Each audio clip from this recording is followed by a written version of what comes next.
এখন এসে আমরা আজকে বলতেছো যে এরকম আমরা মাস্টার সচিবালয়, তো মাস্টার সচিবালয় কেন? যে অর্থ সচিবের সাথে নাকি তোমাদের দেখা হয় নাই বা কথা হয় নাই। আচ্ছা, কথা যেহেতু হয় নাই, আমি কিন্তু কয়েকটা সকাল থেকে বেশ কয়েকবার ট্রাই করে আমি কিন্তু অর্থ সচিব স্যারের সাথেও অ্যাপয়েন্টমেন্ট নিয়ে দিয়েছিলাম। প্রথমেই বলছিল 2টার মধ্যে যাইতে, এরপরে তোমরা গেল না।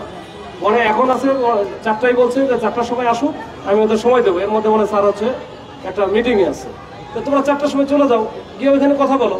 তুমি অর্থ সচিবের সাথে কথা বলো, কথা বলে যদি মনে হয় যে আরো 2-1টা মন্ত্রণালয়ের সাথে কথা বলতে হবে, সেখানেও কথা বলো, সমস্যাটা কি? তো তাহলে তোমরা ওটা না করে এখানে গরম করতেছো কেন?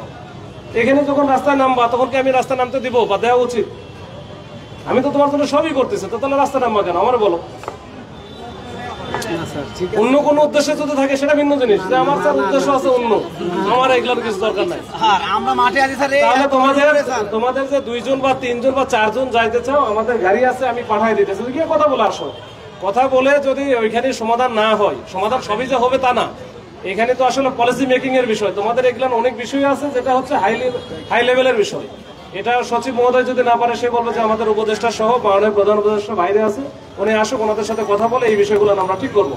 এখন এগুলো তো যখন করা হয়েছে আউটসোর্সিং এর বিষয়টা, তখন তো একটা উদ্দেশ্য নিয়েই করা হয়েছে, দেশের স্বার্থেই করা হয়েছে। এখন যদি তোমরা আবার এটার মধ্যে কিছু যদি লোপলস থাকে বা এর ভিতরে যদি কোনো ত্রুটি বিচ্যুতি থাকে, সেটা তোমরা উঠাও।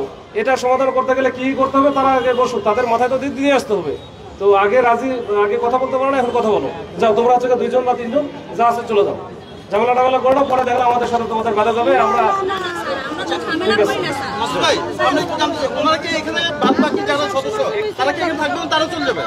আরে সবাই তো একসাথে যাবে না, এখানে যাবে 2-3 জন প্রতিনিধি হিসাবে যাবে। যারা আছে তারা এখানে থাকবে না, আন্দোলন চালাবে না, কি করবে তাদের বিষয়।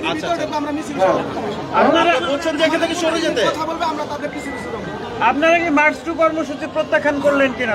না, প্রত্যাখ্যান করিনি না, আমরা তো এটা প্রত্যাখ্যান করি নাই, কিন্তু স্যার তো আলোচনার জন্য বলছে যে তোমরা যাও, যে আলোচনার মধ্যে আমরা সকালবেলায়, স্যার সকাল 10টা থেকে ট্রাই করছে, এবং আমরা স্যারকে বলছি যে স্যার আমরা তো যখন ভিতরে যাই কিন্তু তারা আমাদের সময় দেয় না। আসলে আমাদের আন্দোলন দেখলেই আপনাকে ফোন করে এবং আপনি যতক্ষণ চেষ্টা করেন, কিন্তু আমরা যখন ভিতরে যাই কিন্তু তখন তারা ভিতরে চিত্রটা দিল অন্যরকম। আচ্ছা, ইকবাল ভাই তো, মাসুদ ভাই তো এখন আশ্বাস দিয়েছে যে আপনাকে তিনি ব্যবস্থা করে দিয়েছে। আচ্ছা শুনে একটু ভাই, মিডিয়া ভাইরা আপনাদেরকে বলবেন, আমরা যখন আন্দোলন সংগ্রাম নিয়ে মাঠে থাকি তখনই স্যার বিভ্রান্ত, আমরা প্রশাসন বিভ্রান্ত হওয়ার কারণে আমাদের কাছে আসে বলে যে তোমাদের দাবিগুলো শোনেন, সরকারের কাছে থ্রো করেন। আমরা যখন 30 তারিখে ছিলাম শাহবাগে, স্যার আমাদেরকে বললো তোমরা রাস্তা ছেড়ে দাও, আমরা রাস্তা ছেড়ে দিয়ে শ্রম ভবনে আসলাম। স্যার বললো তোমরা যেখানে যেতে চাও আমরা ব্যবস্থা করে দেবো। উনি আমাদেরকে মন্ত্রণালয়ে পাঠালেন, আমরা বলেছি অর্থ, শ্রম, জনবন্ধন একসাথে আমাদেরকে বসতে হবে। এই আমাদের 32 দিন চলতেছে, এখন পর্যন্ত এই 3টা মন্ত্রণালয় আমাদের একত্রিত হয়ে বসে নাই। আমরা আজকে যে মার্চ টু সচিবালয় ঘোষণা করছি, এই জন্য আমরা ঘোষণা করতে বাধ্য হচ্ছে, যেহেতু ওনারা আমাদের কথাগুলো শুনছে না। আমাদের দাবিগুলো যৌক্তিক, এগুলো আবার বলছে আপনাদের দাবিগুলো যৌক্তিক, তাহলে যৌক্তিক দাবিগুলো মানার জন্য অর্থ, শ্রম, জনবন্ধন 1 ঘন্টা আমাদের 6 থেকে 7 লাখ আমাদের জন্য ব্যয় করবেন, তারা কিন্তু এগুলো ব্যয় করছে না। আমরা সেই জন্য আজকে মার্চ টু সচিবালয় ঘোষণা করেছি। তখন আবার ছাড় এসেছেন বা প্রশাসন এসেছেন যে আবারও আমাদের জন্য আমরা যেন না করতে পারি, আবার তো রাস্তায় না নামি, এগুলোকে কমানোর জন্য আবার ছাড়ারা এসেছেন। তো আমরা তাদেরকে ধন্যবাদ জানাই, তারা আমাদেরকে ওখানে থ্রো করছেন, কিন্তু আপনারা থ্রো করার পরেও সরকারের পক্ষ থেকে কিন্তু আমাদের বিষয়টা আমলে নেওয়া হচ্ছে না। আগেও গেছি, এখনো গেছি, তো স্যার বলছেন 4টা, আমি বলি স্যার 4টা বলছেন, আমরা 4টায় যাবো, আমরা 3:30টায় যাবো, 3:30টায় যাবো, 3:30টায় ওখানে আমরা এন্ট্রি নিব, এন্ট্রি নিয়ে 4টার মধ্যে আমরা ওখান থেকে বেরোবো, বেরোয় 4:15টার মধ্যে এখানে আসবো। কি ফলাফল ওখান থেকে আসে, যদি এই 4টার মধ্যে আমাদের পজিটিভ ফলাফল না আসে, আমরা 3টা মন্ত্রণালয় কিন্তু বসতে থাকছি, এরা যদি না আসে তাহলে আমাদের যে মার্চ টু সচিবালয় সেটা আমরা কন্টিনিউ রাখবো। আমরা এখনই যাচ্ছি, আমরা 3:30টায় সেখানে ঢুকবো এবং ঠিক 4টায় আমরা বেরোবো, বেরোয় এখানে এসে আমরা আপনাদের জন্য পরবর্তী ইনস্ট্রাকশন দেবো। ধন্যবাদ।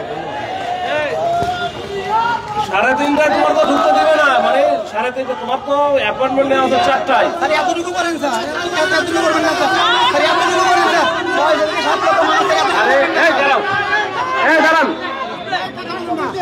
দাঁড়ান ভাই, জোর দিয়ে সবকিছু হয় না, গায়ের জোর দিয়ে কোনো কিছু হয়।